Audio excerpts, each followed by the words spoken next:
Welcome to the Actors Podcast. Today I'm speaking with a dear old friend. His name is George Gallagher. And I've known George for probably close to 30 years now.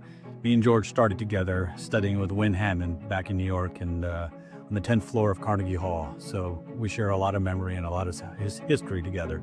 And I'm looking forward to talking to George, catching up with him, sharing him with you guys. And we're going to chat about AI and the whole fun world of self-taping today in this new post-COVID era that we're all living in. So I hope you enjoy the conversation. Let's go.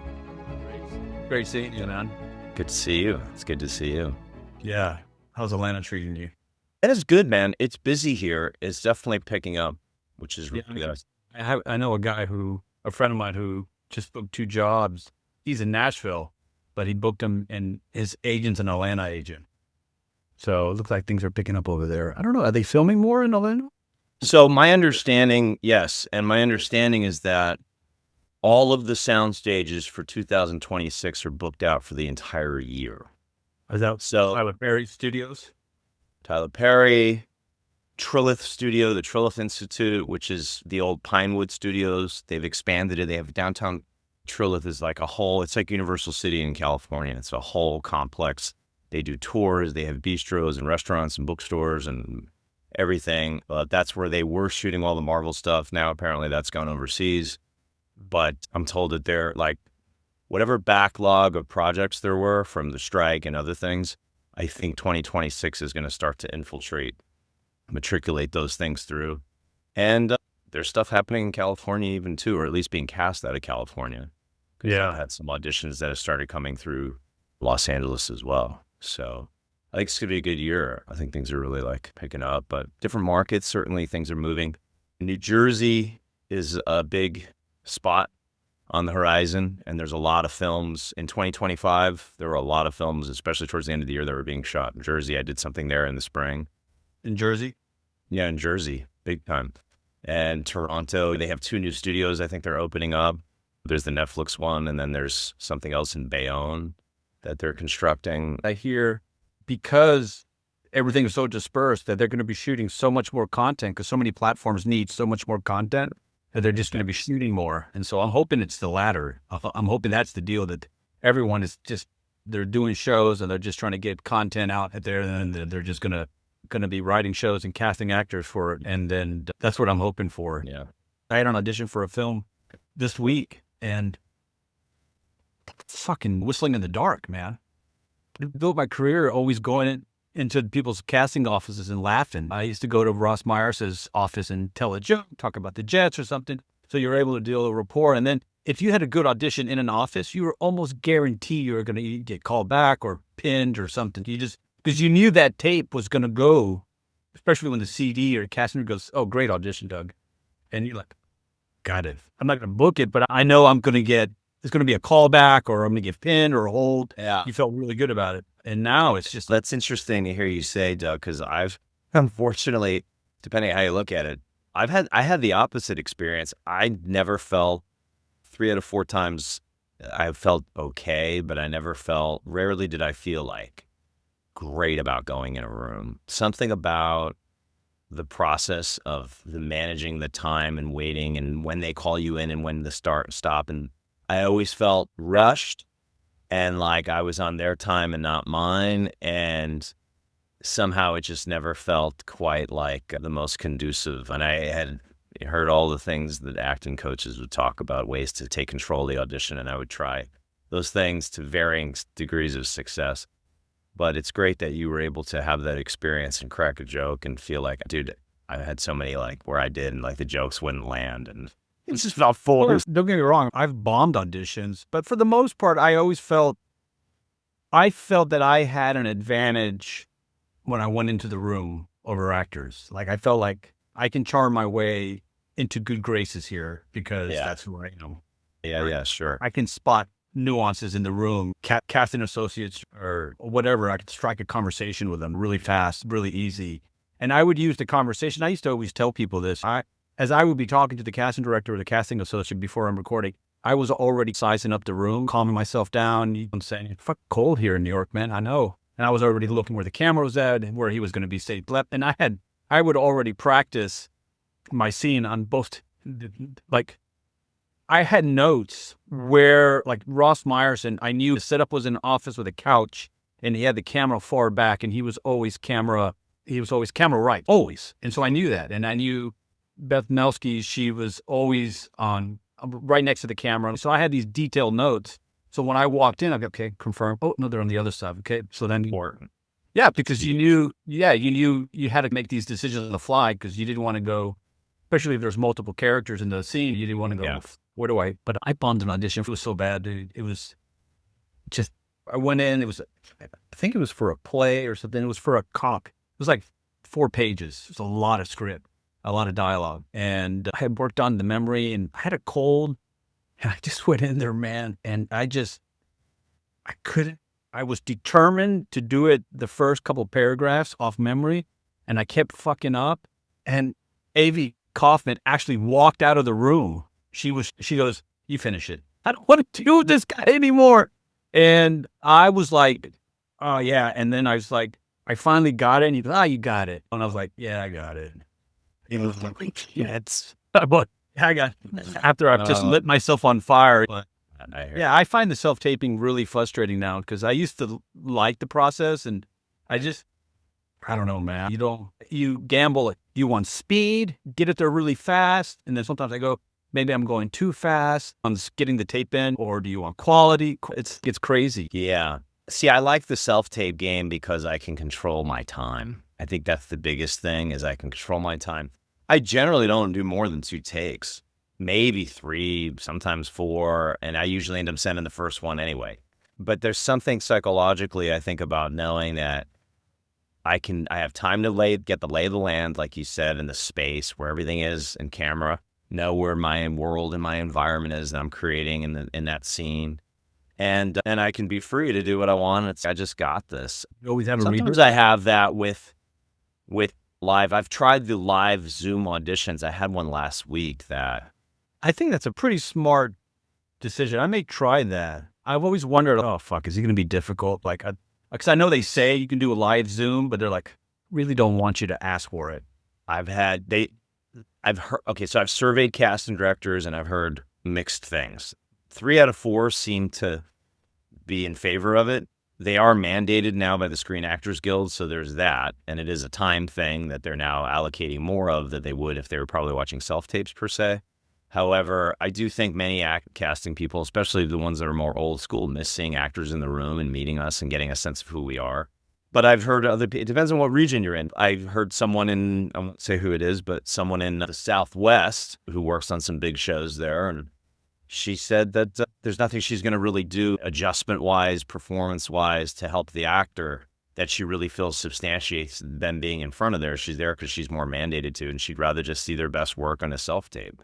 So she was very transparent about it and candid. But other casting people like to discover you in the room. I did work with someone on a Marvel thing once who I think she had me do the scene, and it was a short scene.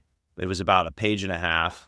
And so I was saying that I did do a live audition last year, and I remember it was for someone that was working on a big superhero thing. I think it was either DC or Marvel. I don't remember.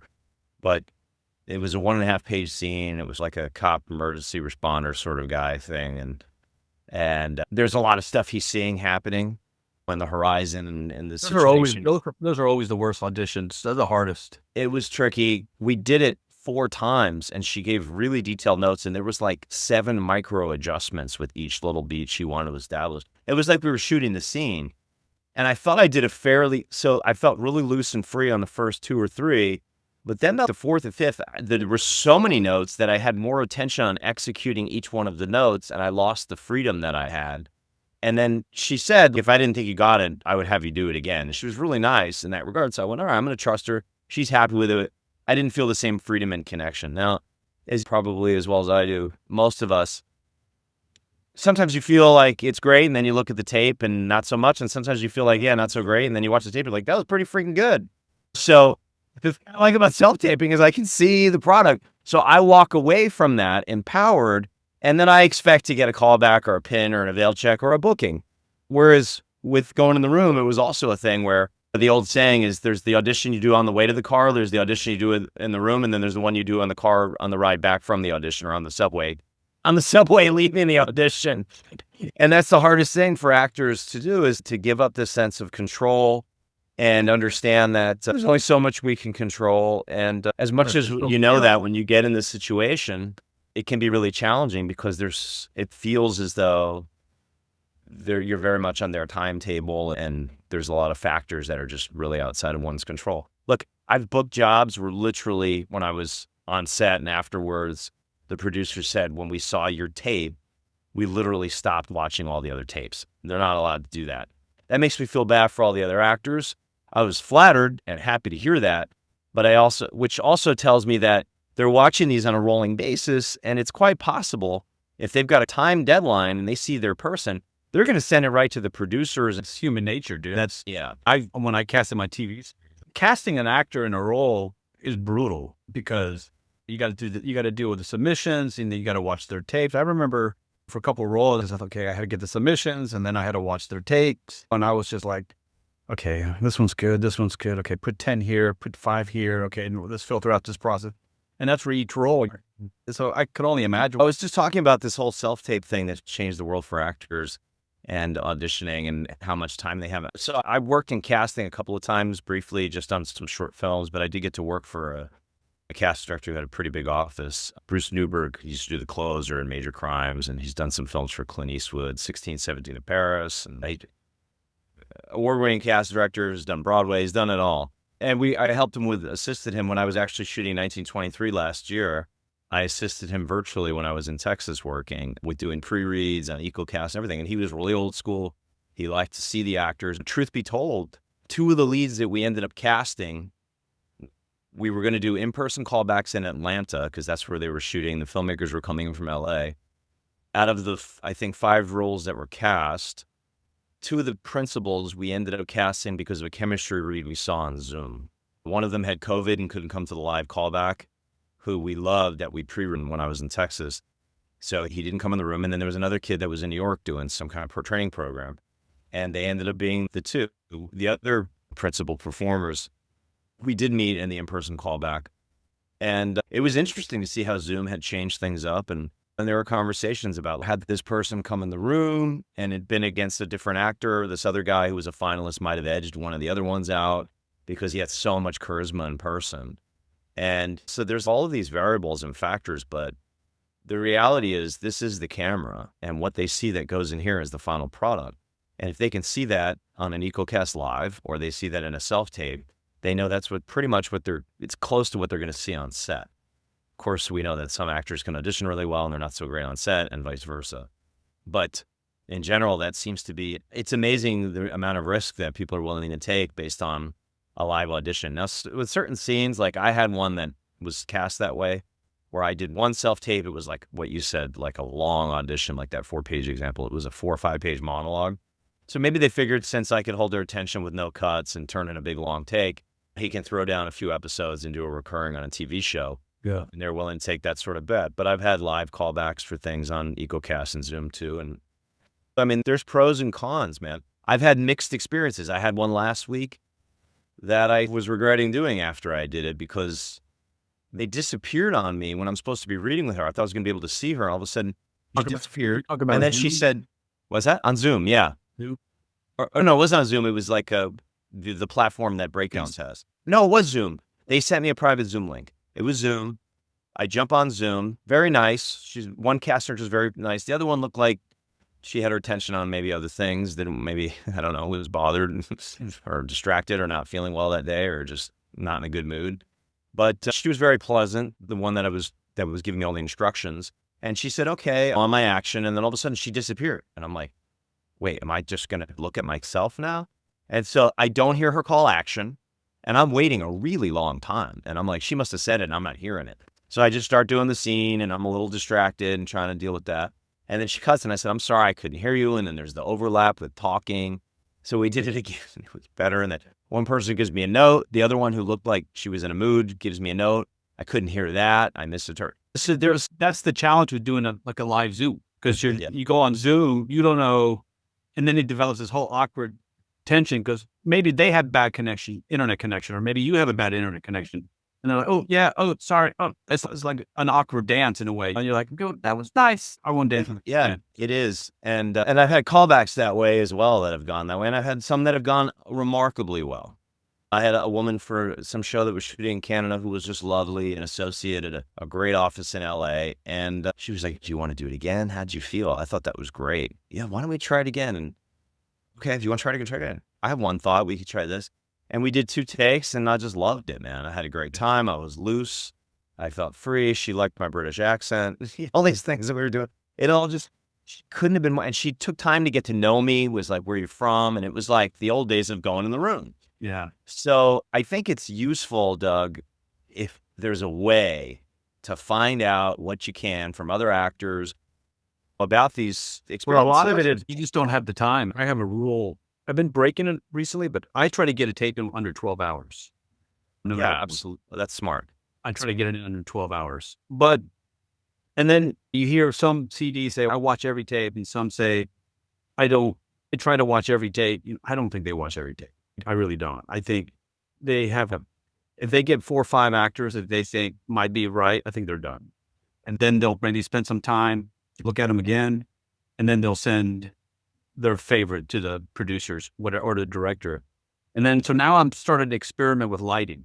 And sometimes it becomes almost like, a fucking production. I got a C-stand, I'm pushing light down, I'll use backlight on backside. That's this, I have a screen that kind of drops down, and so I try to get pretty cinematic with it. I've always done that, but it's not guaranteed to get you anywhere. You know what I'm saying? It's not, some casting directors probably don't even like it. They like it raw. We talked about, I think you and I were talking last month about that self-tape that was released from the gal that auditioned for Severance, who she did it on the floor in front of her bathroom or something. Yeah. And used a real door. And I saw Raven Drummer, who is a terrific casting director. She shared it on her Instagram and was talking about it. And listen, Raven's hired me, fortunately, I think 3 or 4 times, and I use a backdrop. It just goes to show you that I think it's not about, there was another one I saw with some girl having the camera in her refrigerator now. And it's like, if that's the thing you think that's going to make you stand out, then it's not going to work. It was just because the girl was connected to her character, to her instincts. Yeah, I think there's just a lot of different variables that just maybe taking a risk like that works for a particular scene and maybe doesn't work for another particular scene. You can probably take more chances on film than you can on TV. Where TV, you're dealing with the machine. It's the factory. It comes in a certain way, it comes out a certain way, and it's the way we wanted. And is this guy this risk is a little bit too much for other. Is he going to do something crazy on set? We can't take that risk. So you tend to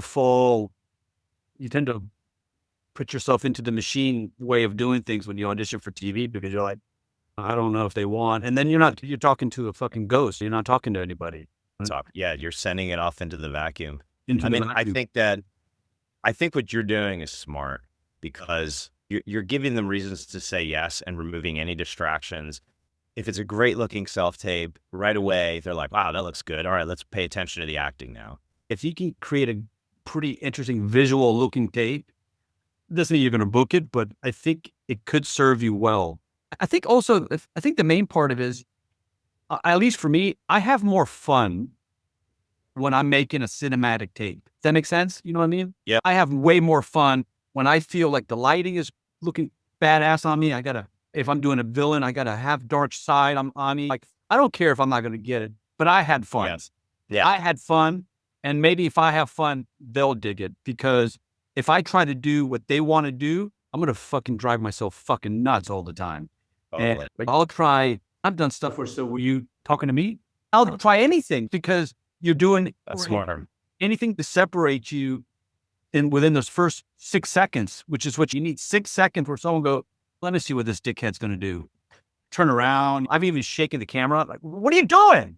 What you do? Because it almost, with the self-taping, yeah, the technique of acting and the through line and what you want the person to understand about you. But a lot of times for co-stars or small guest stars or large co-stars, or even an indie film, that gets thrown out. It all becomes like cinematic. It becomes it becomes, does he look right for the part?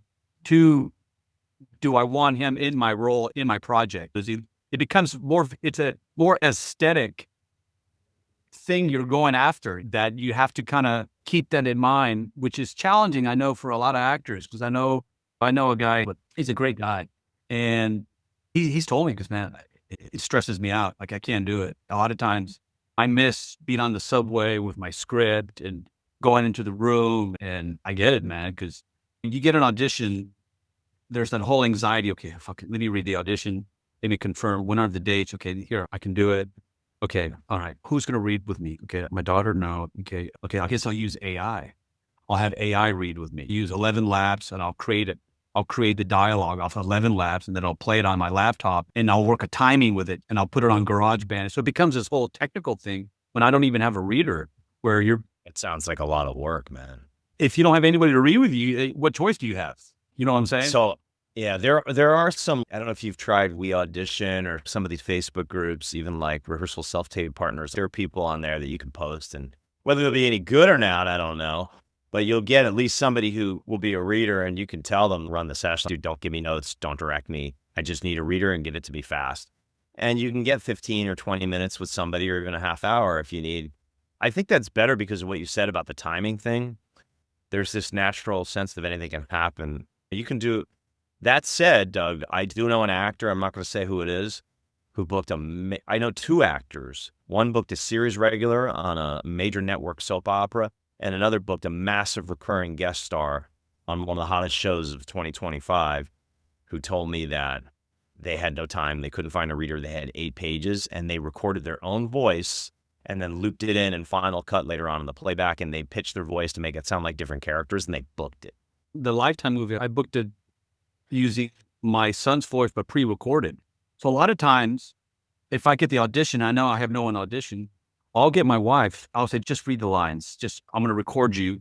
Just read all your lines. And she'll say her line, and then she'll say her line. And so I'll get a general sense of the timing, right? What am I? And then I'll take that MP3, I'll put it in GarageBand, and I'll cut it up, right? And then I'll act with it, because I don't hear my voice. I only hear her voice. And then I'll adjust the clips depending on how much time I want. Does that make sense? It does, yeah. I have the MP3 and I had it cut up to her line, so then I can play my reaction. So you say your line, and I'm doing a thought process. And then if your line comes in too fast, then I'll go to the GarageBand and I'll move it out a little bit, and then I'll redo it again. And then I get pretty good, man. I get to the point, I put the laptop here and I record it off of GarageBand, and it sounds like I've got someone in the room with you. Yeah, I've got someone reading off camera. That's really important. That's helpful. My agent in Atlanta particularly hates hearing like the sound of Zoom readers, or if it sounds tinny or gets that effect. She thinks it's really distracting. That's why a lot of them put in the notes now, they want real people. Try to use an actor, a real room, because they have looked at a lot of tapes. I get it, and it pulls them out. It's, again, their attention goes on other things. But the reality of it is, so you have speed you have to deal with. You have to get the tape in, and you don't always have, it's not like in the old days, you don't have a reader lying around your house. And like I had an audition for Chicago Med, and I asked, or she was an old Wynn student, and she lives out in LA, and I asked, can you read with me? She goes, I'm flying to San Francisco from LA, but I should be able to read with you in an hour or so. Fucking 5 hours later, I got a call from her. I was like, I get it. She's not on my schedule. She was sorry. I got caught up with, I had a voiceover audition. I had to take care of my mom. I was like, no worries. I know I got someone. I got my daughter to read for me, which is always fun. I love getting my kids to read for me now. But a lot of times it's just a necessity, man. You have speed. You have to get the tape in. You don't have access to a reader. And so you just have to find a way to make the tape in, to make it look. Doug, I have noticed a correlation between speed of turning the tape in and getting a call back. I think there's definitely a correlation. I do believe that they watch them, but whether they watch the full tape, they probably, if it's anything like script coverage, most script coverage people, they might only read the first 15, 20 pages and decide if they want to keep going on. They probably watch the first 15, 20, 30 seconds, and they've made up their mind. And then if they type you out, they might let him play, but I don't even think they watch 30 seconds. I think most of them will because it is their job, and I think they know that. I don't think they realize how intricate it is and how much time and effort it takes for us to do these tapes. But I do think that they know that when actors put time and may possibly expense into this, and they'll look at it. I just think that they type you out within 15 seconds. Yeah. If you're not right, dude, if you come on and they don't believe you're a doctor in 5, 15, 10, 15 seconds, You're never going to get that role. they're not really paying attention. They're probably like starting to look down the headshots on the queue and see. Right. We're going back to what I was saying. Like, it becomes more of an aesthetic thing, right? Where your craft of acting has gone out the window. Now it's about aesthetics, right? Obviously, there's nuances with that. If you're auditioning for an independent film and it's a character where you have 3, 4 scenes, and then your craft of acting has to kick in a little bit in there, right? But if you're auditioning for a short co-star or a large co-star, and do you look the part or not? Does your look feel like it matches the world that you're auditioning for? And so I coached an actor who booked 21 co-stars in 18 months in Los Angeles. how the fuck you do that? So 2 things was what I figured out. And we spoke about it extensively. I took him one day, he invited me to coffee, and I was like, this is amazing. He came to me because he wanted to book more guest stars, and that was where he was. He had been a writer, like a screenwriter, and was rewriting scripts for studios, and he'd been with ICM early on. He'd always wanted to be an actor, and I think he tinkered with it early on and then came back to it 20 years later. I think that with those sort of perfunctory roles, which is what ultimately a co-star is there to give information to forward the story along and support the main characters who are the story, he understood what his functionality was as a co-star, more so than probably 90% of actors. And so he also had a really good look for certain things. He was a great type and a really specific aesthetic that could fit things. And he probably really, like, his branding was so on point, and his look and his aesthetic and the way he composed himself, he had a good voice. Like, just for those 2, 3 line, 4, 5 line parts, he really probably fit a lot of what they were looking for. And as a writer, and he was a very intelligent guy, graduated cum laude from like UCLA or something. And I think he really understood, how, like, where am I and who am I in this story? With guest stars and above, you're not there to give information. You are the story. And then that becomes about a different sort of thing. And that's where he and I synced up. And he did end up booking some nice guest stars. And he was a terrific actor. I could see, and he was very good at what he did. Like, when he got to me, I saw him, I was like, this guy's a pro. Like, he's really slick good. He wanted to work on being more free and finding more, not directing himself as much and not being so meticulously planning what he was going to do. Yeah. The funniest thing was, I remember he was only in my class for a few weeks. He was so used to being one and done and booking jobs. Like, he told me he had no idea how much rejection actors went through. When he got an agent and started booking, and it was like, if he had 2 weeks and he didn't book an audition, his wife would be like, what's going on with you? You feeling okay? You a little off? What'd you have for breakfast today? You working out? No idea. He was booking like 2, 3 times a month. It was crazy. And so I got an email from the guy, and he's like, hey, George, man, I love your class and your whole philosophy and approach, but dude, I think it really is messing me up. I went on an audition yesterday, and they gave me a note and a redirect. They never give me notes. They're always like, that was amazing. That was awesome. We got it. One and done, and then they booked me. I'm not sure if I want to continue on with this, and I got to rethink this whole thing. And so I started drafting a reply, and I was like, hey, listen, man, I don't want to take anything away from you that's working for you. If you're booking, don't take my class, bro. And so he wrote back to me, he goes, hey, man, disregard. They just called me, and they're booking me on this thing. I just got in my head about it. And How old was he? Is he? At that time, I would say he was playing late 40s, maybe early 50s. Recently or a while back? This was like 5, 6, 7 years ago. Okay. Before the pandemic. It was just before the pandemic. Yeah. 2016 to like 2019, around that period of time. He was still going in the room, so it doesn't. He was in the room, 100%. Yeah. And he would control the rooms too. He told me, like, they would do the rushing thing, and he had a guy, and he was giving him instructions, and he said, hold on, can you say, let me ask a question. He goes, I already said that. I need you to go here and blah, blah, blah. And he goes, hold on a second, just take a breath. I'm sure you did say that to a lot of actors that you saw today, but you have not said that to me yet. I just came into the room, and I'm going to do this, and it's going to be great, and I'm going to book this thing, but I need your help to do that. So if you could kindly please walk me through those instructions again. Yeah, that's because once you develop a reputation with these casting directors, One, they know you're not going to shit your pants when you get on set, which is a big deal. They know you get on set, you do the job. They don't want to hear, who was this actor you sent us or you booked us on this show? He was method. He was crying. He was beating himself. Yeah. They just want you to go do your job and come home. They don't want you to be the story. They don't want, and so that's a big part. So they knew that with me already. And so when I would go to new directors, I would read the room really creative. I remember I booked something on a show called NYC 22. I was looking for a guy, a wanted guy. So I drew a picture of a dude. And I walked in and said, wanted, and they started laughing. They broke out laughing. What is that? I'm looking for this guy. I go, have you seen him? And they started laughing. They couldn't believe it. That's hilarious. And then they couldn't stop laughing. And it was a serious scene. I was looking for someone for murder. I was a cop. And they're laughing the whole time. And I was like, this is this drama, right? She goes, yeah, but you're killing us. Anyhow, before I even come home, I was always able. Wait, so did you come in? You only did that when the camera started rolling? And so then I brought it up and it was a piece of paper. I drew this dude and I wrote wanted on the top.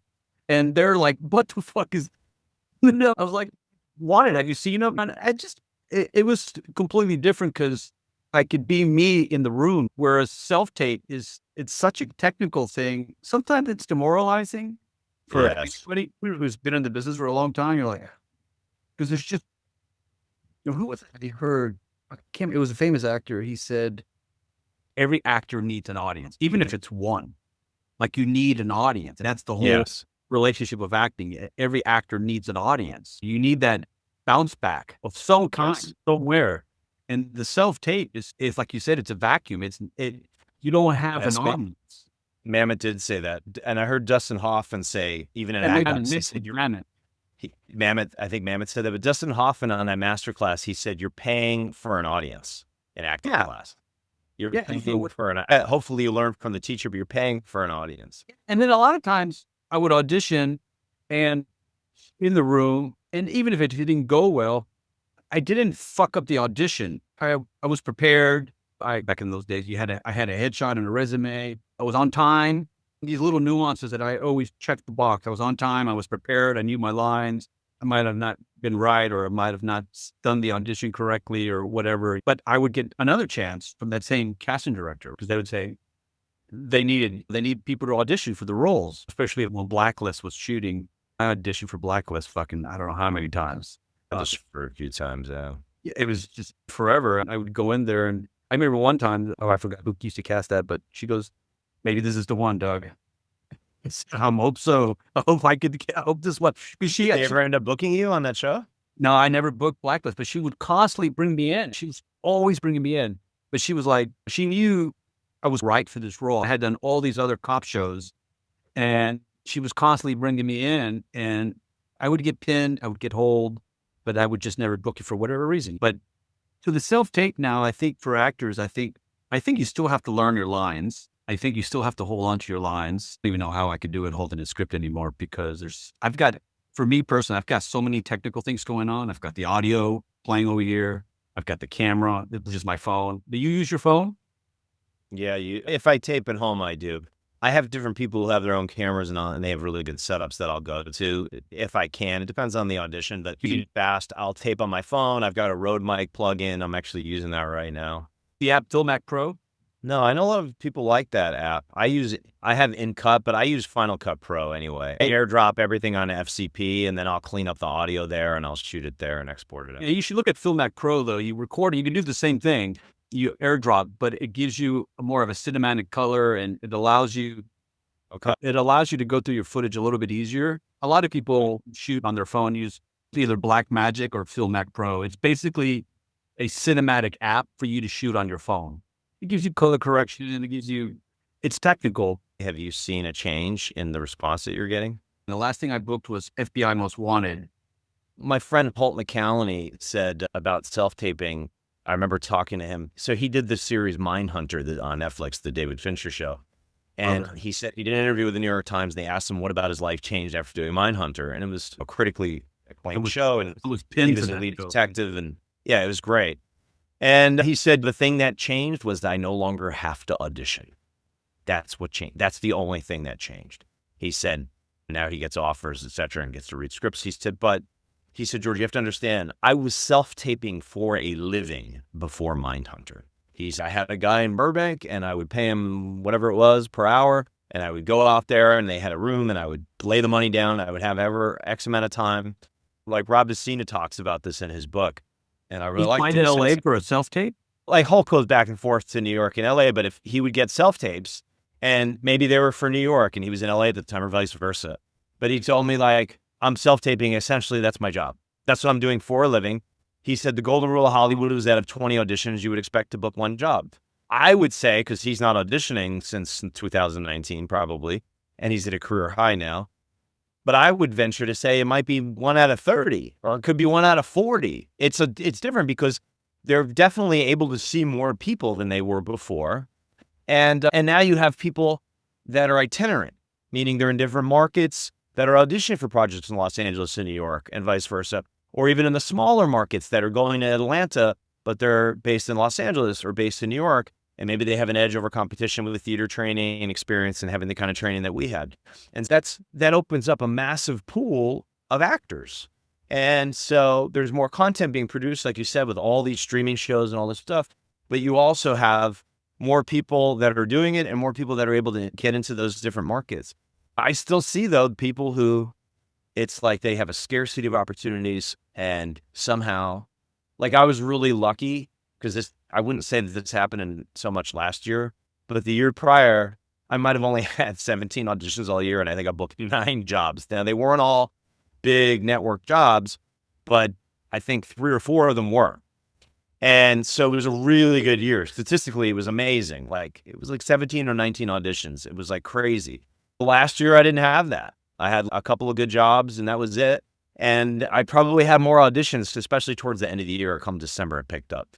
Yeah. So there was this kind of thing with luck of the draw and momentum. But I do believe that, like what you said earlier about, like, sometimes I'll pop in the frame. I think it's about the energy that actors and we're putting out into the space. It's not just showing them that I'm taking ownership of my character, of my situation or my tape, but it's like how it makes you feel, like, Doug, like you're like, this is fun for me. Quick story. So I had a friend who, he knew the casting director, Lou DeGimo, who did The Godfather and a lot of big movies. And he'd hired him to cast a film that he was trying to fund and get produced. And he had a big producer attached to it, and et cetera. And they did table reads and whatever. So he got friendly with him, and he shared with him these audition tapes that I had the privilege of seeing of a film he did in the 90s, directed by Barry Levinson, called Sleepers. It was Brad Pitt, Jason Patrick, Robert De Niro, Kevin Bacon, Dustin Hoffman. It was one of the first ensemble pictures that had A-lister after A-lister. But prior to that, I feel like movies had one movie star or two, and that was it. I got to see these actors, these young actors, audition both the male and the female roles. And literally, these were his finalists. And I shit you not, Doug, every single actor that got sent to the studio, got moved up the ladder, became a star of some sort, either in film or television. For the men, I saw Edward Norton auditioned, Benicio del Toro auditioned, Gil Bellows, who would later have fame from Shawshank Redemption, Ally McBeal auditioned, Liev Schreiber auditioned, and there were a couple others, Ron Eldard, who ended up booking one of the parts, and Billy Crudup, who ended up booking one of the roles. And each one of them, like, they give pretty good auditions. But I will say this, Benicio del Toro, most of them did like their thing, and they did a version of things, a character they would become famous for later. Like, when I saw Liev Schreiber, he was very down here and doing like this Ray Donovan sort of thing. His voice was here, and he was very still and very brooding. Ed Norton was doing that fast, kind of snarky, intellectual, I'm the smartest guy in the room thing that he does. Very real, but fast, and his rhythms are much faster. I saw all of them doing sort of a version of something later on. And then Benicio did something that really was similar to what he did in the Sicario films. But when he came on camera, it was like everyone's in their chair knowing their lines. It was like, yeah. What did you say? That's interesting. Yeah. So let me ask you something. If I were to, you don't remember me. You have to take a risk. I mean, that's the thing about it, taking risks. He would be like, And he'd walk around the chair, back then he'd go, like he's just walking off fair frame, like he's doing whatever the fuck he wants to do. Taking risks, like you said. He doesn't know what he's going to do from one second to the next. I think taking risks I think it's still important for all of us to remember we still have to take risks. You had to take risks before self-tapes, and you still have to take risks now. And taking risks is what's going to separate you as an actor. 100%. Always. And you have to 100%. remind yourself to keep taking risks. I keep trying to take risks. Like I play with stillness, but I'm now at the stage where I don't care. Yeah, I just don't, and I don't know if it's a healthy thing or not, but I'm like, it is what it is, man. It's probably is healthy. It's- More than not. But that's how it seemed. That's how he felt. And again, this was 25, 30 years ago.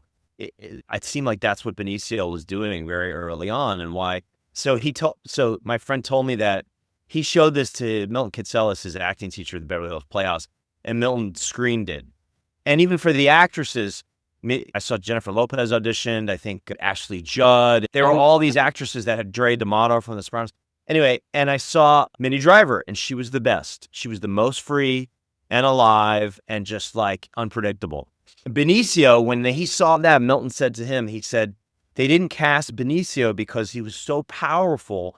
They would have had to combine the two roles that they were casting. There was the Ron Eldar character and the Billy Crudup character. These two Irish Westie gangster kids that gunned down Kevin Bacon in the bar because he like abused them in juvenile hall when they were kids. And so now Brad Pitt has to defend them and Jason Patrick as lawyers because they grew up together in Hell's Kitchen. And so he said they would have had to combine the two roles. What Benicio did covered so much ground. He was so overwhelming and he leaps out of the screen. He was terrifying, but exciting all at the same time. He said they would have to change the script. But I'm telling you, that audition has stayed with me. I saw it 6, 7 years ago. It's never left my memory. And then when Sicario came out and I saw the film, it was right around that time, Doug, I went, oh, this is what but that is his thing. He does. I saw him do it in this Escape from Dannemora. I don't know if you saw the series with Patricia Arquette about, it was the only U.S. federal penitentiary that inmates successfully escaped from. Paul Dano and Benicio del Toro, they dug and crawled, I don't know, 1,000 meters or something underground to get out, and they were gone for 2 months before they got captured in the woods somewhere in upstate New York. Yeah. And Benicio has a scene with Patricia Arquette where he's talking to her, and he's having an affair with a woman who works in the corrections facility. She started sleeping with these two guys, and she helped them, and they coerced her to escape. And so he's talking to her about something, and he just goes, whatever you do, he said, don't tell anyone. And she's this. And then he gets calm, and he just walks. And you're like, that was weird. It's in the show. Like, they left it in the edit. And I'm just like, what is he doing? I don't think he knows. He just was like, I'm going to do something crazy because that's what interests me right now. And you could tell her addiction was real. She was like, what the fuck? Or else, like the comedy thing. I think now what I find now is, I think with self-taping is, I think it's forcing you to get, I think the positive side is you have to get really accurate in your truth of whatever it is you're trying to do. Like, it has to be really accurate. And you have to make sure you're like, okay, this is me. I'm not over pushing. I'm not acting here. This is just Doug doing the scene now, because that's where that's what we're used to now from screen. We want to see, the thing you remember about actors is their personality, right? If you see any actor that we admire, you see their personality. You see them in a role and you see them in an interview. It's the same person. Yes. The same person. And you have to find a way of not pushing and being yourself. This is just me. Wynn used to have a phrase that he's always give us in class. He used to always say, this is me when I'm what? When I'm this. Yeah, I remember that. Yeah. And I think now with self-tapes, you have to get very clear and accurate amongst balancing all the technicals that are the reality of today's auditioning world. Audio, lighting, and of course, there's always exceptions. You could throw all that shit out the window and sit on the floor next to a fucking bathroom and probably get booked. There's always exception, and only when that reality is. But I think at the same time, if you can create the reality and it feels cinematic and it feels real, yeah, and there's a truth behind it that is accurate, not necessarily in the old way, the truth, what's my through line, what's my super objective, I don't think that is as relevant in the auditioning. I think once you get the role, if it's a big enough role, and if you're not delivering information, that could be potentially true. But what's really important is that you're understanding the aesthetics of what's around you. And I think taking risks, not just talking about it, makes me excited to take even more risks and play with more lighting. I know a guy who shoots people and their self-tapes are so fucking cinematic that I think if you're tape, again, just like with every rule, there's exceptions. if you have a really cinematic looking tape with lighting, I think you have to pay attention to it. I think because it's a visual medium. And so you're going to be more inclined to pay attention to, oh, that's cool looking. I like the way you look. They can see you on set tomorrow. My wife briefly, for a couple of years, she worked at a talent management company. And I remember there were actors who'd been series regulars on shows, and I would get to see some of their tapes. And they were constantly getting pins and bookings, etc. And it was impossible to not believe that it never looked like an audition. It just looked like they're on set shooting the damn. Yeah. I do think going back to Wynn Handman and that acting class, and for those people who see this who didn't know who Wynn Handman was, he was one of the greatest acting teachers of the 20th century. But he really stressed character and, like what you said before, if you were going to do something that is just you, I remember him saying that, like with John Leguizamo, he said, John did all these characters, but he didn't know what to do when he wasn't a character. And he'd say, this is John when he's in the shower yelling at himself or talking on the phone, or this is John in this context, or this is George, or this is Doug in this context. And there was that craft where you were working in a group with other professionals and it was live and you're doing live theater.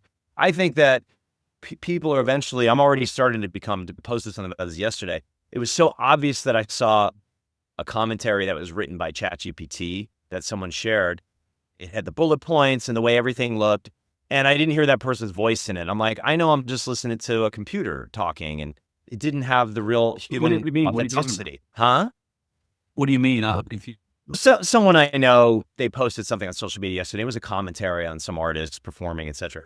And there was a lot of bullet points, and I could see it was written by ChatGPT. And now everywhere I'm looking, suddenly people who have, let's say they're not professional writers, suddenly everybody now they're grammatically perfect, flawless, with no syntax errors, no anything. And there's just no voice. It all sounds like the same voice.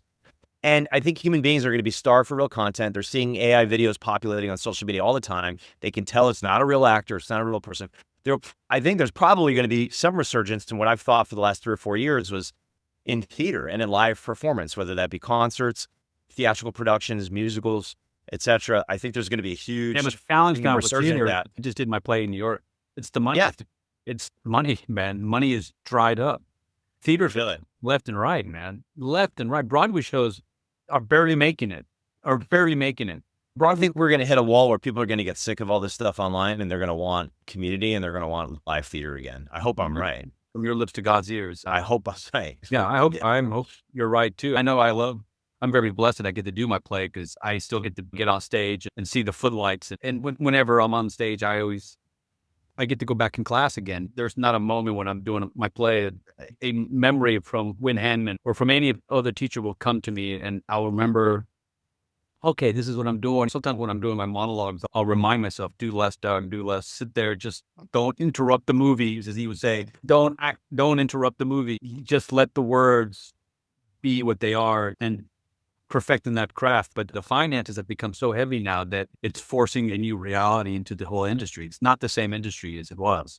It goes back into self-taping. Why are we self-taping? The reason why we're self-taping is because we basically taught every casting director and every producer they don't have to spend $200,000 a year on an office. Yeah. Once COVID happened, they're like, okay, COVID is over with. They're like, what casting director in their right mind is going to rent an office for an actor to come in? It's just not going to happen. And run camera and then upload and export and edit and create files. About all of that. Just all that. Rent. Rent in New York and LA is crazy expensive. Yeah. Who's going to rent a space? Ross had a space in 11 Broadway. I can't even imagine what 11 Broadway goes for a month right now. Listen, I want to say something about live theater and what you said before, because I love that you're doing these shows and you've been doing it. And I think that I was there, if I'm not mistaken. I remember you and I were in class right before 9/11. Like, I think we started a week or two before 9/11 in New York at Carnegie Hall with Wynn Handman. And I remember you coming in and like with an American flag, and you wrote something, a personal piece, and it was a tribute. And he really responded, and we all felt it. And it was personal, and it was you, and it tied in coming from Texas and everything. And it was the nucleus of other things that were to come. And I love seeing that here we are now, all this time later, and you have the show going, and veterans come out, and they have a real experience. And for people that are ever going to see this podcast and listen to this, I hope you realize, and I want to put your attention on something. When you go to see a live theater experience, for better or worse, you remember it. It stays with you. You've invested time to come to a theater with community and other human beings around you, and you're experiencing a story. How many shows have you seen that you've binged watched that you can still remember a year or two later? Okay, people love Breaking Bad. There's a few things. Quentin Tarantino talked about this, the difference between cinema and these long-storm soap opera formats. They're great, but I can't tell you about some miniseries that I saw last year that I maybe spent 20 hours watching my wife, but I can tell you about True Grit, and every scene of that I can tell you about From Here to Eternity or The Godfather or Goodfellas or whatever your film is, Love Actually. There are films that people see or It's a Wonderful Life. Every year people say, and they stay with them. Same thing goes with live theater. And so if you have an experience or an opportunity to go to see it, we've been doing it for thousands of years as storytellers and audiences experiences. You should take that opportunity. It'll change who you are as a person and build your experience in your life. Seeing all this stuff in these formats and whatever, they might be entertaining and give you a little dopamine fix, but it's not going to have lasting power and it's not going to shape you or build you or anything. I agree with you, man. You're preaching to the choir. But the last show on Broadway I added multimedia because I always thought the play needed some multimedia, and also it's easy to do when you're sitting somewhere for 3-4 weeks and you're not moving. You can build it out with the tech. But to go past 90 minutes, man, it's hard to keep the attention of an audience. When I was training in New York, I studied with somebody. I trained a guy. His name was James Jordan. He's passed, rest his soul, but he went by La Chega, and he reviewed all of the opera in New York. He was known, he was famous. In fact, I was training him one day and this young kid saw, and I was like, oh my God, is that La Chega? And I said, you mean James? He goes, no, that's La Chega, right? I go, because I knew who he was. Had an alter ego. You put on a wig. Super guy. The guy was like a sieve about cinema, a sieve, and about theater. He had great stories. But anyhow, he said in the 80s, when you would see Pinter, like a Pinter festival or a Shakespeare festival or a Shaw festival, and they would do it for opera, you would go, the reason why they would do them in the summer is because the material was so heavy that they needed you to be like emotionally turned off from work, right? So you would see 2 hours, 3 hours of an opera. You'd go home for a dinner break, and then you come back and you see the other half of the opera because it was so mentally dense and heavy. And that's why a lot of these festivals, which no one does anymore, because no one has the endurance to sit for a 4-hour, 5-hour run of Pinter or something really mentally dense. We just don't. We don't have that endurance anymore because of the following. So it's been squeezed down to 90 minutes. How many plays do you see that are 90 minutes? They're 90 minutes because that's really what the endurance of the audience is now. And if you go there are 2-hour plays, but it's usually a musical. It's usually a Broadway show. So yeah, they're just, the whole dynamics of the whole industry now have been so changed now that I don't know. Sometimes I wonder where it's all going. I saw the Lehman trilogy, which they did on Broadway a few years ago. There were 2 intermissions. How long were the intermissions? At least 3. It was easily 3 hours, maybe 3:15. It was long, and Good. it was great. But there were points where I was fighting attention and some fatigue. What I will say is, it stayed with me. They're doing it now at the Alabama Shakespeare Festival. I thought it was really well done. And it's an experience. I had to get in my car. I had to invest in my time. I had to go down there and sit in a theater with other human beings. And there was a lady like talking with the rappers and stuff. And then the person just started screaming at her in the middle of the show. It almost takes you it probably takes you an hour to click in. To decompress and kind of focus. Yeah, because you're still thinking about where you came from, what texture you came from. Yeah. The point is, Doug, whether it's 90 minutes or 3 hours, it stayed with me. I would probably see it again. I saw a production the year prior at that same theater. It was called Theatrical Outfit in Atlanta. Who's Afraid of Virginia Woolf, one of my favorite plays. And the actor, I forget his name, Steve Coulter, I think his name is. He's one of the best actors in Atlanta. He played George. It was different from any George I've ever seen. They should do it on Broadway. It was a long play too, but it stayed with me. I can't tell you how much content I've consumed between now and then in a digital format that I couldn't tell you the first thing about. I don't even know why I put it in my head. I'd rather read a book or go read a new play or something. But it's, again, this saturation, sort of weird dopamine kind of experience. That said, I did actually see a trailer for one of these digital vertical formats that you were talking about the other day that hooked my attention for a minute. I go, what is this? And it looked like a trashy sort of 50 Shades of Grey wannabe thing, but it caught my attention. And I go, oh, I can see why people might want to check this out. And if they think it's only 2 or 3 minutes, they might be intrigued to watch this. And then they get their little dopamine fix and they're hooked and they'll watch the next one and then they'll go and they'll go and they'll go. Right now, what's really kicked in right now is micro dramas. Yes. They're spending serious money in micro dramas. 60-second episodes. Think about that. Wow. 60-second episodes, dude. 60-second episodes. Goes to my point. The idea that a micro drama, I'm sure you remember when Quiver came to be. Quiver came and went, right? Yeah, they were just too ahead of their time. They were just too far. They were the OG of. They had this whole idea, right? Or it was around COVID and before COVID. I think it was during COVID. I think it was Amazon got into it and Disney got into it and they went bankrupt, but it was micro dramas. But now China is getting into it. South America's in. There's a Hispanic handle, I'm going to give them a shout out, called Backdoor. That's all they do is micro drama. They're a comedy. They're Mexican. And they're fucking hilarious, dude. A girl who just wrote a micro drama. It's all done in a coffee shop. And every episode is her at the like Weed. Remember that show Weed? I think it was called Weed, right? Weeds with Barry Louise Parker? Oh, no, Weed. He was always selling dope. Never saw it. Yeah, it was huge. They started as a fucking web series on video, and then it got picked up by HBO.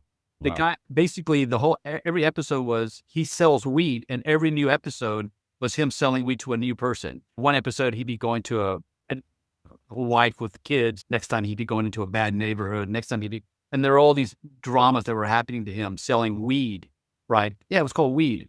Yeah, it got huge, and it got picked up by HBO. But it was like that. And this show is basically a microdrama of people coming to the coffee shop, like homeless people, crazy people, jock, people kicking each other.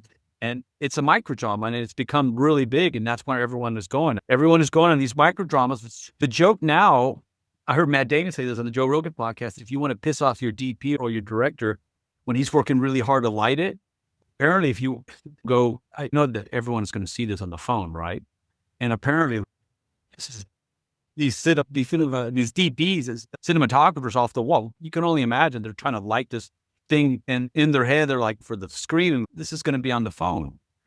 So you may not need that key light there. That's the reality of it, man. That's really the reality of where we're at right now with drama. But it's good that I'm glad that I feel blessed that we were exposed to Wynn, and we got to be in this class and learn the craft and read classic plays and read and watch each other work and watch each other fail and watch each other succeed and go to Carnegie Hall. And I feel sorry for younger actors who are in New York and who don't get to experience that, because I don't think that exists anymore. I think it's gone. I think it's an era that we were the end part of that era of going to class. There were so many different classes. You can throw a rock and you had William Esper, you had Wynn Handman in the same building, and then you had Uta Hagen's class, and you had Stella Adler's class, and people are, where are you studying, who you're studying with? And now it's all about what graduate school you're going to. Everyone's trying to get into graduate school because that's where all the... That made me think, Doug, I've been thinking about this a lot lately, and tell me if you agree with this, but I think now more so than ever that 90% art and entertainment is communicated based on framework and venue, like the outline, the structure, meaning so there was this thing during the pandemic, that a video that circulated, I thought was fascinating, and I ended up researching it, and it was true. There's a guy who was let's say a violinist, and he was on the subway in New York City, and he's playing, and people just walking by, throwing nickels in here, $1 here, $5 there. But for the most part, he's overwhelmingly ignored. And then the video cuts to him performing at Carnegie Hall to a sold-out audience of thousands of people. And he gets, as a solo, and he gets a standing ovation from the conductor and the orchestra and everyone in the audience. And it's the same guy. He's a world-class violinist. And it was to prove that you could be a world-class artist standing on Venice Beach or in Times Square or the subway at Port Authority bus terminal and be passed over by the average audience, by the average person.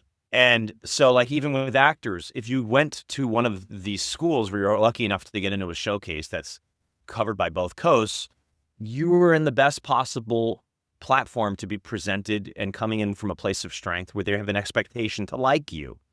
This is going to sound super embarrassing, but whatever. I did a show, and part of how I paid my bills at one point, I don't know if you remember this, but I was doing like a show. It was called Birdie's Bachelorette Party. It was like a Chippendales sort of thing. No, I don't remember. I got my equity card doing it. They would have real like bachelorette parties that would come in and they would see you. But the thing that I would meet guys all the time. They're like, wait, these girls, they're just coming all over you. And I said, dude, you don't get it. I'm not that good looking. I'm not that charismatic. I'm not that funny. Maybe more so than the average person. The reason they're all like this is because they're coming to see me at a fucking strip club. They're with their girlfriends. They're the divorce parties, the bachelorette parties, the birthday parties. There's alcohol. They're already set up to see these hot guys with barely any clothes on to think that they're these magnets of sexuality. So they're already closed before they walked in the door. It's like, if you are on a stage and there's 5,000 people in the audience, they're already expecting you to be pretty good.